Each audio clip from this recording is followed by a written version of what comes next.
Fear of parents got you down? My name's Noelle Hoffmeister. I'm with Get Up and Teach, where education and emotions come together. Hey, today, stick with me. What we're going to do is reframe the way that we think about parents and the parent-teacher relationship to help you communicate and to help you remain sane.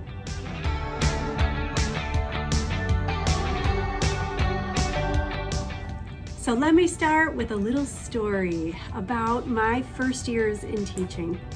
I was in the 5th grade and I had a little guy, and I knew that something was up with him. I knew it was 10 times harder for him to read and write than the average kid. I knew he was struggling and trying so hard and not getting the grades he wanted and not seeing the success that he wanted. And I knew he was getting discouraged. And so I recognized this pretty quick and reached out to the parent and kind of gave the message that I was concerned, that I thought something was going on. Well, that message wasn't received well by the parent. And what did I do? I dug in my heels and continued to give that same message over and over. And as winter came and I got more tired, I got more direct with my messages, and I just really increased my passion for helping this child. And do you know what it resulted in? It resulted in the parent not liking me, the parent thinking I hated their child, and a year of learning really kind of lost because there was no teamwork between myself and the parent. So that's my story. And it really stuck with me and created for me kind of a fear of parents, and then a self-fulfilling prophecy where I would kind of sabotage my own communication, shoot myself in the foot, and then look bad to parents. And in order to be a great teacher, we have to be on a good foot with parents. That teamwork is essential. So this relationship that we have with students is so weird. I don't know if you've considered it, but they're thrown into our classrooms for a 9-month period. And it's this really close, kind of intimate relationship. And then they're kind of gone from our classroom, out of our lives-ish.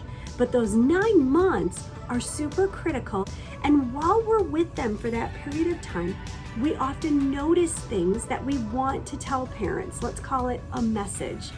The message might be, your child, I think, could benefit from services, learning, or helping with their emotions, or even their mindset. Like, you just might have a message like, I've noticed that your child gives up easily, and I'd really like to increase their grit and resilience. You've got things that you want to tell parents, but here's where it gets sticky. Because every year, you are in one of 2 roles as a teacher. You are either a game changer or you're a seed planter. And here's where it gets even crazier, because you don't even get to decide which one you're going to be. So let's first talk about game changing. Game changing is fantastic.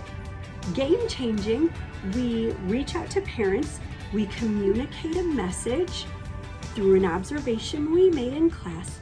They agree with us, and we partner together to make change for that child.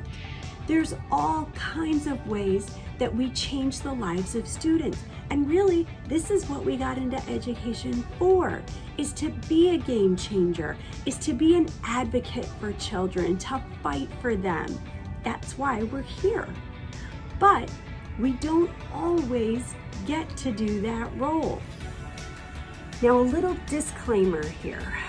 Let's talk giving messages to parents real quick. The more we can be in person with parents, the better. But if we're going to give any message your child needs help with, your child is missing some foundations here, if ever we're communicating any deficiency in any way, shape, or form, we need to be in person. Email doesn't do it. You know, 1,000 times you've sent an email or gotten an email and it was misinterpreted. We can't do it through writing. We really have to have a conversation for this. So we've talked about what it's like to be a game changer, right? We give a message to parents, the parents receive it and hear it and know that it's from our heart and for the benefit of the student. And then we partner together to make whatever changes we can to benefit the student. It's a beautiful thing. If you've had it work for you, you know how great it is.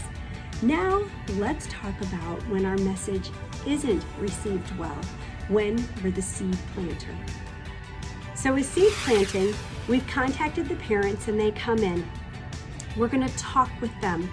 We do what's called a compliment sandwich. We say something really great about their child.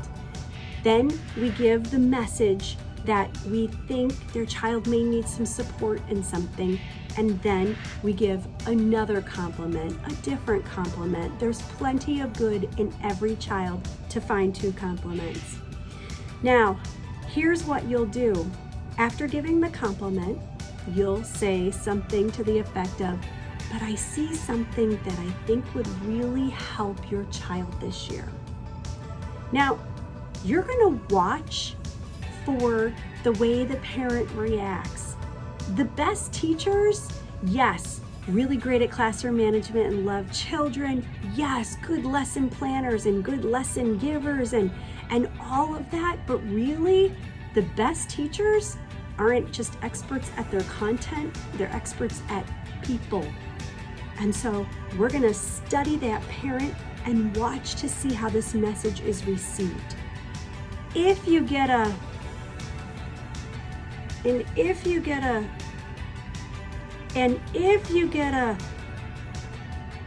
then you'll know you're a seed planter. You're gonna plant the seed. You're gonna communicate the message clearly. You're gonna document it.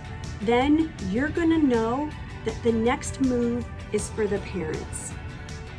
Now listen, I get that when that happens, it's super frustrating.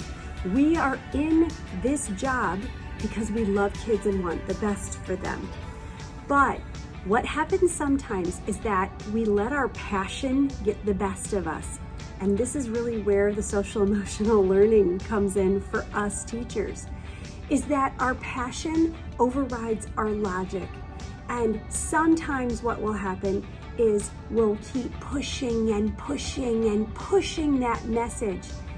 And if that parent isn't ready to hear that message, then all we're doing is creating a division between teacher and parent. Then there's no teamwork, and there's a year of learning lost, essentially. So let's return to my story from the beginning. I didn't recognize my place. I gave the message. The message wasn't received well.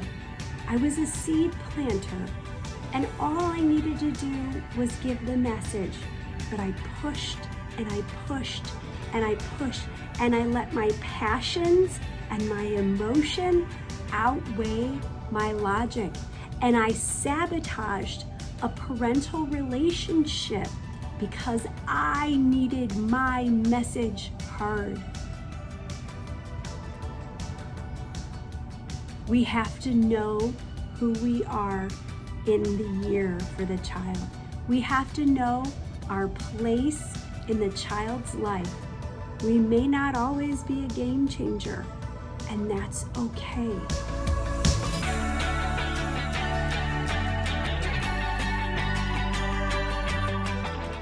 Thanks for thinking with us today about parent-teacher relationships and reframing how we think about it so that we can better communicate with them.